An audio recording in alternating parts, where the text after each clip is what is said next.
ब्रेकनंतर बुलेटिनमध्ये आपल्या सगळ्यांचं पुन्हा एकदा स्वागत। बिहार निवडणुकीच्या महानिकालाचं महाकव्हरेज सध्या सुरू आहे आणि कल हाती येतात।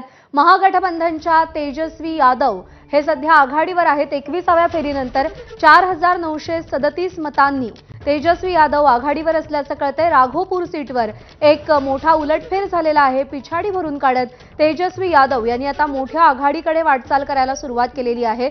एक मोठी आघाडी त्यांना मिळालेली आहे 4937 मतांची। म्हणजे आता पुन्हा एकदा त्यांच्या आशा पल्लवित झालेल्या आहेत, कारण का बऱ्याच फेऱ्यांमध्ये ते पिछाडीवर होते। आणि दुसरीकडे दृश्य आहेत भाजपच्या जल्लोषाची। केवळ बिहारमध्येच नाही तर देशभरामध्ये भाजपच्या कार्यकर्त्यांकडून सध्या जल्लोष सुरू आहे। पंतप्रधान नरेंद्र मोदी आज संध्याकाळी मुख्यालयात जाणार आहेत भाजपच्या आणि कार्यकर्त्यांशी संवाद साधणार आहेत। तर दुसरीकडे राघोपूर सीटवरती मोठा उलटफेर होताना दिसतोय। दरम्यान बिहारमधल्या निकालानंतर नाना पटोलेंनी निवडणूक आयोगावर टीका केली आहे, पाहूया।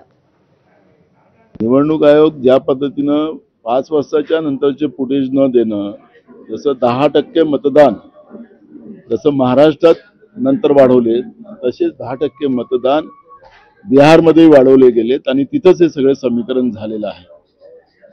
आणि म्हणून आम्ही निवडणूक आयोग वर्सेस आता भारतातली जनता अशा पद्धतीची ही लढाई आता देशामध्ये उभी झालेली आहे। लोकशाहीचा खून दिवसाढवळ्या केला जातो, तो निवडणूक आयोगाकडून केला जातोय हे आता स्पष्ट झालेलं आहे।